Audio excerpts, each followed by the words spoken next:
Hello, I'm Nicole and I'm the owner of A Box Full of Joy. And thank you. If you're on my YouTube channel, please do hit subscribe.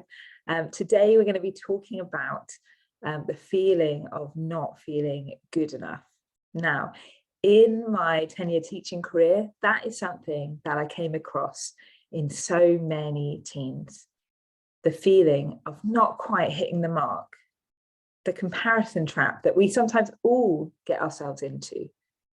Sometimes that makes us internalize and makes us feel like we're not good enough. Now, let's break these things down, because actually it's probably something a lot of us struggle with.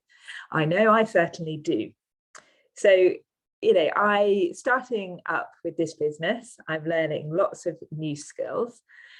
And sometimes I get hit with those thoughts. Oh, you're not good enough to do this. What can you offer? Like someone's better than you. Have you ever had those thoughts? Well, sometimes those are something called our default thoughts. I want you to think about the thing you most think about yourself. So the most common thought that you have about yourself. And then I want you to think about the most common thought that your child or your teen has about themselves. What do we hear in our internal voice in our heads often? So it may come to you straight away and think, yeah, okay, that's my thought that I constantly think over and over. Or it might be something a bit more subtle that you have to think about it.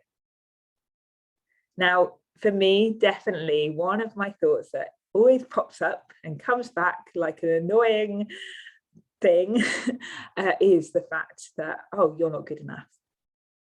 And that probably stems from the pressure that I put on myself to fit in, to be a certain way, to the pressure from society that shows, that you need to achieve this in order to be good enough or achieve that.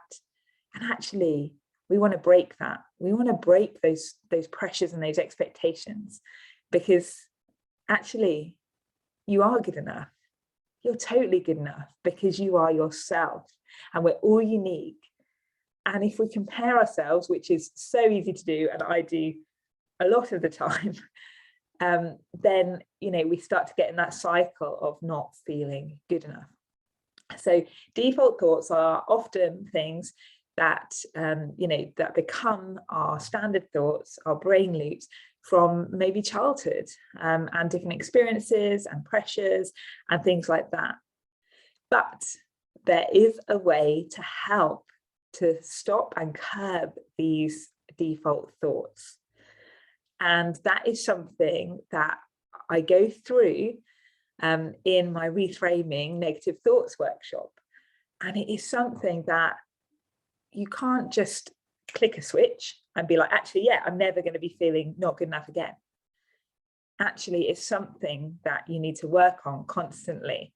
Over these last 6 months, my mindset and my feelings of not good enough, my mindset is improved and the feelings of not feeling good enough have decreased, but there is still work to do. Changing and reframing our default thoughts is a habit that we need to constantly practice over and over again.